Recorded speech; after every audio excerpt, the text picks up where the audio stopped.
Okay, obviously a big win for us. So proud of our team. You know, when you look at this whole season, we knew it was going to be a gauntlet. We played the toughest schedule in college football. Our guys hung in there. At times it was tough. They never flinched. And, you know, going into this game, we felt like we had the better team. And our guys, give them credit, they're a big-time team. Our guys hung in there. The first half was crazy. Went back and forth. The touchdowns, they had a lot of momentum. They momentum swings with the kickoff return, and really end up being the difference in the game is the field goal right there, right before halftime with 1 second left. And then the second half, you know, really our guys just battled. You know, their offensive receivers, I mean, they're special good, and you know, their defense is really good too. We hung in there, found a way to win at the end. Just an electric environment. You know, so thankful for our fans. I mean, this is the best atmosphere in college football. They proved it again. I think they had numerous penalties because of the noise, and they were the 12th man. But you know, our seniors, we talked about leaving a legacy for those guys, and they left a great memory for them, something they can hold on the rest of their lives with the Auburn family. And then we got a chance to win 10 games, and you know, that's a really good accomplishment, and you know, especially with the schedule that we played. And just real proud of the guys in the locker room. Our young quarterback battled.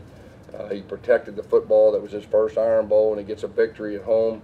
Our defense had 2 touchdowns. I mean, huge touchdowns, momentum swings. I think Smoke Monday and their linebacker returned the one 100 yards. It was just, you know, it was really unbelievable, the swings that went back and forth. But just proud of our staff, proud of our players, and you know, we're going to enjoy this win. We beat an excellent team with excellent players and a really good coach. Questions? Gus, what made you so confident you guys could win in the fourth quarter? At halftime, you said you're going to win the Yeah, you know, just, you know, when we played at home and we played and we get the fourth quarter, we find a way to win.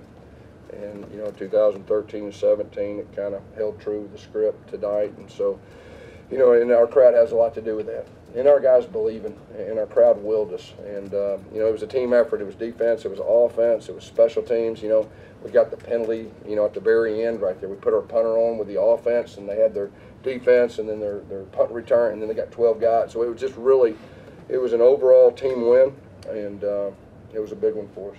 Coach, you spoke about the kick before halftime. But as far as Carson's performance as a whole, you know, 4 for 4, also the one that he didn't count. Yeah, how about that? I mean, I took 3 points off the board in the Iron Bowl, and then he comes back and he makes it.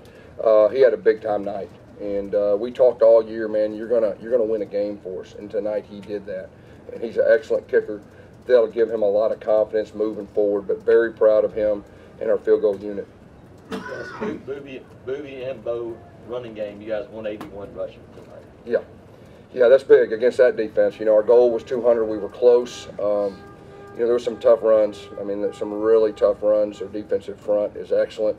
You know, and their secondary is as talented as anybody we played. Let's talk about the Shivers touchdown. Yeah. So, you know, we went Wildcat, and, you know, Schwartz, he got hurt the first play of the game, and we didn't have him. And Eli was back and forth. Matthew Hill went out at halftime, and we were struggling with receivers. We had a couple substitution things right there before halftime. We had to burn some timeouts, but we were 4 receivers down. And so Shivers had been doing that, you know, earlier in the year, so we just plugged him in, and he ran the guy over, knocked his helmet off, and got in the end zone. That was a huge play. I think it was 3rd down and 5, you know, and that was a big play in the game. Gus, we talked a lot about the offense finishing drives tonight. You guys were able to do that. What was the difference? Yeah. Just we're getting better. I mean, you know, we've grown, and our quarterback's grown, and you know, we're still in the top half offensively. The problem is, you know, the 3 previous times we played top 5, top 10 teams, we hadn't put enough points on the board. But you know, tonight, obviously there was enough points. You ever seen a guy like Shivers that size do something like that to the field? He's a powerful guy, you know, and he just barely stepped out of bounds on that one, or it would have been house call, I think, you know. So he's an electric player, and you know, he's low to the ground, you know, and that was a very, very powerful run. Gus, for a freshman quarterback, this kind of environment, this kind of game, how hard is that to play with the calm, basically calm? Yeah, I've said it all along. He's got something special to him. He'll win a championship. I told you that this week before he gets out of here. You know, his leadership, the moment's not too big. You know, he's got real good command. When he makes a mistake, he owns up, hey, I'll make up for it, and just, you know, he's got the special traits it has. the future is going to be a lot of fun with him leading us. Gus, you're the only coach that's beaten Nick Saban 3 times. Does that mean anything to you? I mean, he's a great coach. Everybody knows that. But this is Auburn, and they're Alabama. And this is the best rivalry in college football. It's not about me. It's about our players. Our players believe we can beat them. All the other teams, for the most part, hope. And, so I'm just real proud of our players. It's about our players. It's not about me. You talked about your seniors leaving a legacy. How would you describe what that legacy is? I mean, there's some great football players, but they're even better people. And, this day and time in college football, the highs are high and the lows are low. And it's easy to point fingers, and that's what the whole world really wants you to do. But our leadership hung in there, and they didn't flinch. And we went through some tough times. I'm real proud of our staff, too. And, it's been a up and down season, but we finished on a high note. And like I said, we got a chance to win 10 games. And that's a real special thing, here in the West and playing the schedule that we played. Coach, you have a few words with Coach Saban right there. You turn around and the field's being stormed. What is that moment like? And do you get to enjoy that as well, along with the fans? Yeah, there's no doubt. It's a real special. Anytime our fans are down there with us, and of course, we've been fortunate enough the third time, and it's just like, it's a wow feeling. It is. And, the Auburn is the Auburn family, and this game obviously is very important. And just happy that we could get a victory for our fans, and they were just so huge. I mean, the place was going nuts the whole night. It wasn't just the fourth quarter, and just a great environment. We had a lot of, it was just really something to be a part of. Gus, you probably haven't thought about this, but you've beaten Alabama both times. You've had 1 second added back to the clock before the end of a half. Did you catch that? I I'm not real savvy, but I just wanted to say that. You didn't want the first one. You wanted the second one. Just how big of a moment was that for you guys to get that, and then Anders to get the snap off and then kick it? Yeah, it gave us the momentum. I mean, it wasn't just the 3 points, but it gave us the momentum at halftime. I mean, the guys come in the locker room, and we were just talking about getting the fourth quarter. I mean, that's really what we talked about, and we were in the game, and our guys found a way to make some huge plays, and the 2 defensive touchdowns was huge, and we had a big punt return. That was huge, and their kick returner is unbelievable, and we tried to pooch it, and we tried to kick it away, and he's just a real special player. Gus, how bad was that last defensive stand? I mean, defense worn out, they get down, but you guys. Yeah, I'm real proud of our team. I mean, 4th and 10, and then they got it, and then we hung in there, and we forced them to kick a field goal, and it hit the upright, and that's the kind of things that happen, when your crowd is just unbelievable, and it's a big game. There's a lot of outside pressures and variables, and just unusual things happen sometimes. Was the last when you got the penalty at the end? Yeah. Was that intentional? Were you trying? Yeah. So what we were going to do is we were going to try to keep their punt returner off the field, right. And so we put our punter at X, and we had our offense on the field. Right. And they had their punt return, and then they rushed their defense on, and they forgot about their punt returner. And so that's how they had 12 guys in the field, because we were going to go ahead and shift, and we were going to have him punt it, and we were just trying to find ways to keep him off the field in that moment. And we felt like if we get the defense, we could kick it and flip the field. And, they were trying to rush people on, and we got 12, and we ended up winning the game. Has that been the playbook all season? We've had it, but this kick returner will make you do things you normally wouldn't do. And our whole goal was not to let him beat us. Of course, he house called the one.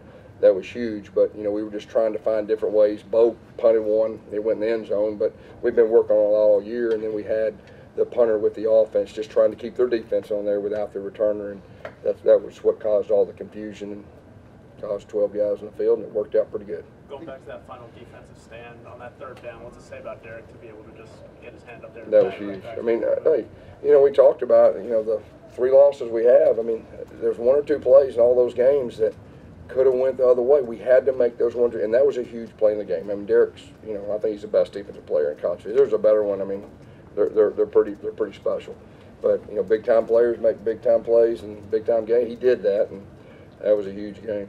Did Daniel make some adjustments on the kicking? It's the best I've seen him kick. Yeah, I mean, he was just waiting on this moment. He's a good kicker. We changed deep snappers. About 4 or 5 games, that messes with him, and he's starting to get in a rhythm. But this will give him great confidence moving forward. He's a great kicker. He's very talented. So moments like this will help him moving forward. take a few more. So I don't think anyone in the country expected this game to be such a high-scoring game, high scored ever. So you talked a lot about the crowd, but is there something else that just really, you know, your defense did their job like always, but was there just something that maybe your offense kind of flipped the switch on, or just say, you know what, hey, we got to do this tonight? We just talked about, you know, it's about us as a team. It's not an offense. It's not a defense. It's not a special team. Let's go in as one. Let's play as one. And there's going to be a lot of ups and downs in the game. That's the way these. Let's not flinch. Let's not flinch. Let's get the game in the fourth quarter. Find a way to win, and we're going to make those 1 or 2 plays that we've just been that close. And tonight we did that. And on the sideline, you know, there was a lot of ups and downs. There wasn't anybody. Oh God! I mean, we just hung in there. And that's what you got to do against a big time team, and we did that. What you gonna do tonight? Last question. Are we going to Waffle House? Yeah, it's going to be a ham and cheese omelet, scattered, smothered, covered in chunk. I'm going to get some extra bacon. I'm going to get an extra waffle, too. That's going to be the order, so go ahead and have it ready. Coach, to win this game and honoring Pat Dye with the first Iron Bowl game on the 23 years ago. Yeah. I mean, the '89 team, I mean, they made this happen. I showed our team about a 5-minute video of the '89 game and just everything that led up to it, and how we got the game here, how Coach Dye, you know, and the others got the game here, and then winning, and Coach Dye in the locker room, and you know, so that was real special, and we told our team, let's honor that group too, and so we did that. You know, Tim Cook was here as our honorary coach again for the 2nd time, did a super job, you know, speaking to our team, and led the fight song for, you know, the last 2 times we beat them here. It was just a real special moment. We have a lot of our former players here. Just real happy for them to enjoy this moment. Coach, what do you think Rob Brown is doing tonight? Rob Brown was smiling. He's smiling down, and we definitely miss him. And you know, especially a game like this with so many great memories. But I'm gonna bet he's smiling. All right, Coach. Thank you. Thank you. That's it.